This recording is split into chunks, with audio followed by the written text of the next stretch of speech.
Tais-toi, Hermès, tais-toi, bon sang!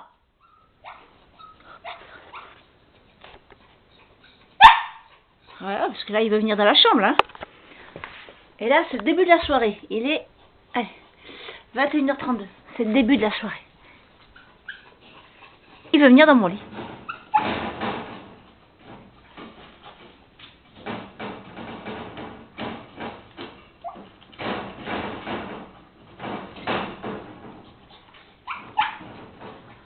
Oh bon sang, j'en peux plus, j'en peux plus, j'en peux plus.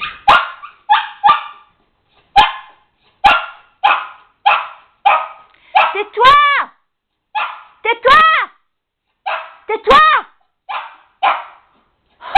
Oh, il est trop fort.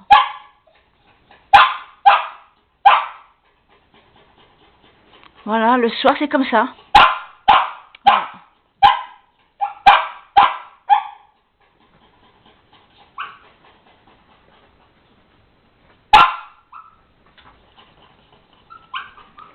Punaise, heureusement que je peux enregistrer, hein.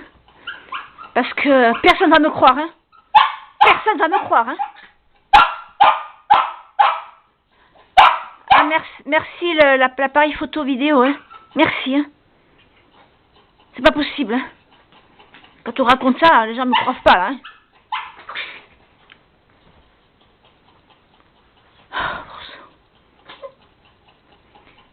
Et tout à l'heure, j'ai sorti pendant 1 heure. En espérant le mettre KO, quoi. Eh ben non. Et là, il a eu le cachet pour l'endormir. Le cachet que m'a donné la vétérinaire. Ah bah tu parles. Ça marche bien le cachet, hein. Ça marche pas, hein, son cachet. Ça marche pas.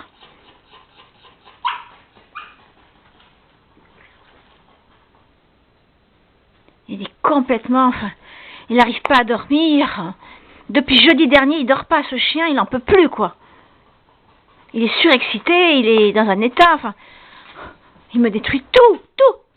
Il m'a retourné l'appartement. Et vous deux, là. Alors, mes chiennes, bien sûr, mes chiennes, elles sont énervées. Elles sont énervées, mes chiennes. Parce qu'il y a un climat de...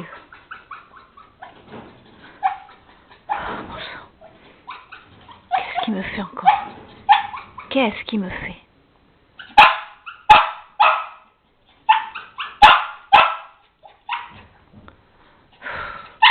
Alors là, il est 21h35. Non, mais il va pas... Là, c'est parti pour la nuit, là. C'est parti pour la nuit. On va pas dormir encore, quoi. On va pas dormir encore. Et heureusement que ce matin, Mylène m'a dit que oui, effectivement, elle me comprenait. Elle me comprenait, qu'elle est... Elle a reconnu que son chien était spécial quand même, hein. Ah, bon sang. J'en peux plus.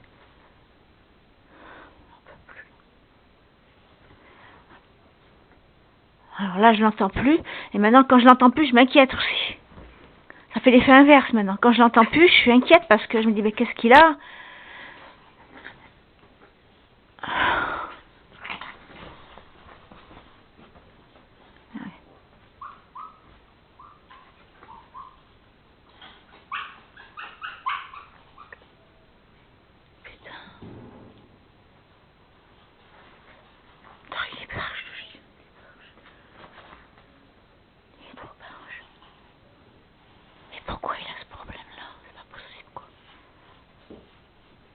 Ah, il doit être malheureux, hein.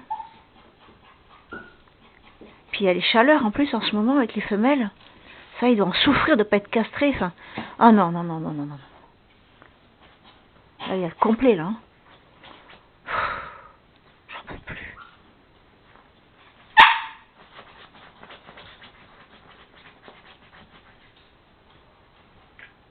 Hermès, calme-toi. Calme-toi. Calme-toi, Pépère, calme-toi. Là, calme-toi. C'est bon. Là. Oh non. Il stresse. Depuis jeudi dernier, il est comme ça, quoi.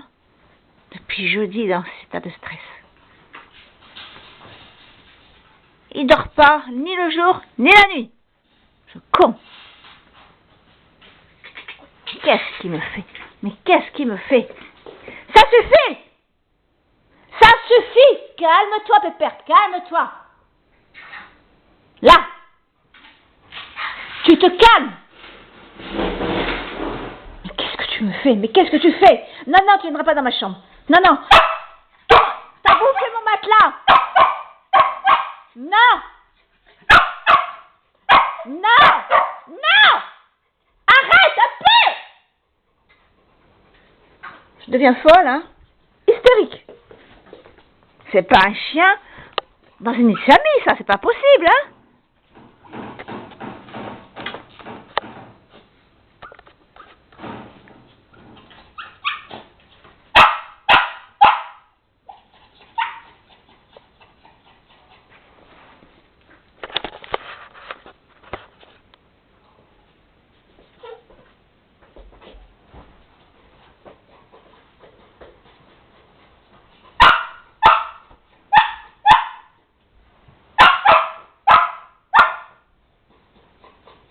Allez, laisse-moi regarder la télévision. Ne vous inquiétez pas, tout ça va bien se passer. Ma femme aussi a changé d'histoire. Bien, chérie. Pour vous permettre de consommer sans substance controversée, les magasins U ont créé l'application Y'a quoi dedans? U, commerçant autrement.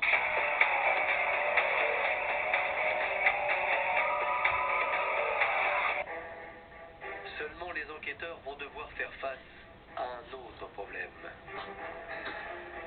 Les faits manifestement sont fin décembre 96, nous on est saisis en 2008, soit 12 ans après. La prescription criminelle à l'époque elle est 10 ans. Donc logiquement les faits ne peuvent pas être poursuivis. Mais de toute façon, même quand les faits sont certains d'être prescrits, il y a toujours une enquête quand même. Toujours. Donc nous on va s'occuper des frères Moch et de Yannick Lanou. Le 26 janvier 2009, Fabrice Moch est extrait de sa prison pour être entendu par le commandant du Châtel. De la maison d'arrêt jusqu'à la police judiciaire de Versailles, on discute avec Fabrice Moch dans la voiture. On discute de comment se passe sa détention. Il n'est pas antipathique, il est plutôt dans un contexte de dialogue, Fabrice Moch. Si l'ambiance est curieusement détendue, c'est parce que le pompier et le policier se sont déjà croisés par le passé. Moi je le connais parce que 2 ans avant, je l'ai rencontré sur un incendie. Un incendie qui avait mal tourné et qui avait entraîné la destruction d'un immeuble. Pépère, calme-toi. Calme-toi. L'incendie n'est pas maîtrisé. Calme-toi. La responsabilité de Fabrice Moch, elle va être retenue par sa hiérarchie. Et donc on Calme-toi. va ouvrir une enquête pour essayer de D'accord. comprendre les causes. Pourquoi les t'es devenu circonstances. comme ça? Et la Franchement. personne à qui cette enquête est confiée Tu te rends n'est compte dans quel autre état que tu le te mets? commandant du Châtel. C'est pas possible, Un ça. respect mutuel s'instaure alors entre les deux hommes. Incroyable, quand même, hein? Moi, à l'époque, quand j'entends Fabrice Moch sur l'affaire d'incendie, on s'entend bien. Bon sang. Il y a un contact qui se fait entre lui et moi. Je vais même essayer d'intervenir auprès de sa hiérarchie pour qu'il soit Oh, faut qu'il dorme, le pauvre. de façon démesurée. Donc ça, il va s'en Même les souvenir. cachets qu'elle va donner à la vétérinaire, ça fonctionne pas, quoi. Hein. Moi, j'essaie Ça de marche maintenir, pas, c'est pas, ça va pas, hein. le climat qui existait entre Demain, nous j'y retourne, hein. lors de l'affaire. On va aller voir le vétérinaire demain. Le policier, D'accord. il a rien à la tête. Hein. Lui, il est venu pour... On va lui dire, t'arrives pas à te calmer. Que tu es excité, c'est pas possible, quoi. Hein. Au bureau du commandant, On y va. c'est sans aucune difficulté que le capitaine des pompiers va se mettre Voilà. à table. C'est bon, hein. Je peux plus, hein. La première question que je pose à Fabrice Moch quand il est en garde à vue, Plus de matelas. c'est Putain. est-ce que vous êtes responsable de la disparition de J'ai ce plus de tri, quoi. Hein. Et tout de suite, il me dit oui. Je l'ai poignardé et je l'ai fait disparaître. Fabrice Moch le reconnaît et même l'assume. Il serait un violeur doublé d'un assassin. Et ce n'est pas tout. Le capitaine des pompiers livre également le nom de ses complices. Je lui demande qui vous a aidé à tuer Philippe Picot. Il nous parle du rôle de son frère Lionel et du rôle de sa femme Yannick Lanou.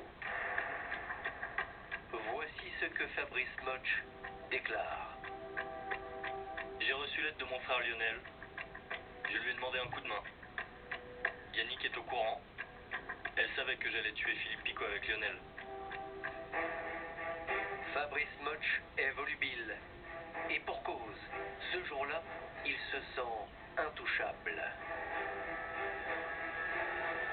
Aujourd'hui, il y a prescription depuis 2 ans, et rien ne justifie la poursuite de cette affaire. Cela m'amuse presque. Fabrice Motch, quand il passe aux aveux, il a un côté vaniteux et un peu provocateur. Il est persuadé qu'il ne sera pas puni pour ce crime. Il est persuadé qu'il ne pourra pas être jugé. Lorsqu'elles ont connaissance des aveux de Fabrice Motch, pour les proches de Philippe Picot, la douleur est inconcevable. Oh, c'est calmé. C'est là que j'apprends que mon père est mort. Mon téléphone sonne. C'est Maître de Certaines qui m'appelle. Je vais couper parce que peut-être qu'il fait dodo. Je vais même couper la télévision. Parce que je l'entends plus. Putain, c'est génial, quoi. Ah non, ça y est, je l'entends. Oh, bon sang. Ah non, j'ai des conneries, quoi.